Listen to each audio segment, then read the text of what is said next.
পুরো জাতি একসঙ্গে স্মরণ করছি এমন একদিন যা এদেশের ইতিহাসে গভীর ছাপ রেখে গেছে। 5ই আগস্ট শুধু একটি বিশেষ দিবস নয়, এটি একটি প্রতিজ্ঞা, গণজাগরণের উপাখ্যান এবং ফ্যাসিবাদী শাসন থেকে জাতির পুনর্জন্মের দিন। আজ আমি গভীর শ্রদ্ধার সঙ্গে স্মরণ করছি 1971 সালের স্বাধীনতা যুদ্ধের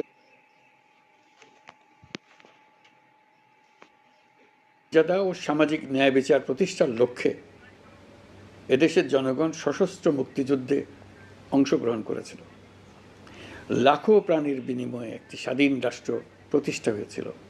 কিন্তু স্বাধীনতার অর্ধ শতাব্দী পরেও এদেশের মানুষ সুবিচার ও গণতন্ত্র থেকে বঞ্চিত হয়েছে, বৈষম্যের শিকার হয়েছে। 2024 সালের উত্তাল জুলাই ছিল বাংলাদেশের ইতিহাসে এক সংকটময় অধ্যায়, 16 বছরের পুঞ্জীভূত ক্ষোভের বহিঃপ্রকাশ।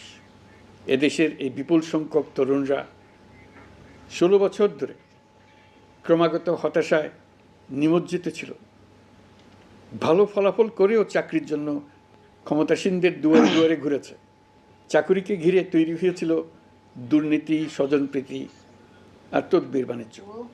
যে তরুণ ঘুষ দিতে পারেনি, এলাকার মাফিয়াদের সঙ্গে সখ্য গড়ে তুলতে পারেনি, তার চাকরি হয়নি। সরকারি চাকরিতে বৈষম্যমূলক কোটা পদ্ধতি, যেটা মূলত ছিল দুর্নীতি ও স্বজনপ্রীতির আরেকটা হাতিয়ার, এর বিরুদ্ধে তরুণ সমাজ দীর্ঘদিন ধরে প্রতিবাদ বিক্ষোভ করলেও ফ্যাসিবাদী শাসকের টনক নড়েনি। দীর্ঘ এই সময় প্রতিটি সেক্টরে মাফিয়াতন্ত্র কায়েম করে একটি সুবিধাভোগী শ্রেণী তৈরি করা হয়েছিল, যারা আর্থিক ও অন্যান্য সুবিধার বিনিময়ে স্বৈরাচারের পক্ষে কথা বলবে, কাজ করবে। স্বৈরাচারের পক্ষের সঙ্গী হলেই তার চাকরি হবে, কাজ মিলবে। সরকারি প্রতিষ্ঠান, শিক্ষা প্রতিষ্ঠান, অর্থনৈতিক প্রতিষ্ঠান, এমনকি বিচার ব্যবস্থা, আইনশৃঙ্খলা বাহিনী, গণমাধ্যম ও সাংস্কৃতিক মণ্ডলেও এই ধরনের সুবিধাভোগী শ্রেণী তৈরি হয়েছিল। এদেশের গরিব মেহনতি মানুষের পয়সা লুট করে পতিত ফ্যাসিবাদ ও তাদের সহযোগীরা এক একজন টাকার পাহাড় গড়ে তোলে। সীমাহীন দুর্নীতির কবলে পড়ে অর্থনীতি ভেঙে পড়ে। এই দেড় যুগে প্রতিটি ন্যায্য দাবি, প্রতিবাদ, বিক্ষোভ চলাকালে পুলিশের পাশাপাশি দলীয় সন্ত্রাসীরা অস্ত্র হাতে আন্দোলনকারীদের পিটিয়েছে। গত 16 বছরে যারাই সরকারের সমালোচনা করেছে, নাগরিকদের অধিকারের পক্ষে কথা বলেছে, তাদেরকে গ্রেফতার অথবা গুম করা হয়েছে। লাখ লাখ বিরোধী দলীয় রাজনৈতিক নেতাকর্মীদের নির্বিচারে আটক, গ্রেফতার করা হয়েছে।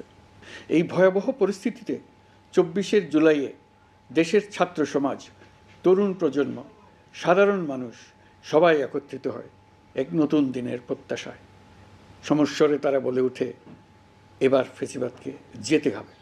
তবু দেশের সাপেক্ষে সঞ্চয়পত্র দেওয়ার প্রক্রিয়া চলছে। এর পাশাপাশি আহত 13,800 জন জুলাই যুদ্ধকে 3টি ক্যাটেগরিতে নগদ টাকা ও চেক বাবদ মোট 153 কোটি 4 লাখ টাকা প্রদান করা হয়েছে। এর মধ্যে 78 জন অতি গুরুতর আহত জুলাই যোদ্ধাকে সিঙ্গাপুর, থাইল্যান্ড, তুরস্ক এবং রাশিয়ায় উন্নত চিকিৎসার জন্য পাঠানো হয়েছে এবং চিকিৎসা ব্যয় বাবদ এ পর্যন্ত 97 কোটি 50 লাখ টাকা ব্যয় হয়েছে। জেলা উপজেলা পর্যায়ে সকল সরকারি হাসপাতাল বা ক্লিনিক বা স্বাস্থ্যকেন্দ্র, মেডিকেল কলেজ হাসপাতাল এবং সরকার কর্তৃক নির্ধারিত বিশেষায়িত হাসপাতালগুলোতে সকল শ্রেণীর আহত জুলাই যোদ্ধাদের অগ্রাধিকার ভিত্তিতে বিনামূল্যে চিকিৎসা সেবা দেওয়ার সিদ্ধান্ত হয়েছে। সরকারের পক্ষ থেকে জুলাই শহীদ ও আহতদের জন্য আরও নানা উদ্যোগ নেওয়া হচ্ছে এবং বৈষম্যহীন রাষ্ট্র, এমন রাষ্ট্র যা সবসময় জনকল্যাণে কাজ করবে। জুলাই শহীদদের আত্মত্যাগ আমরা বৃথা যেতে দেব না।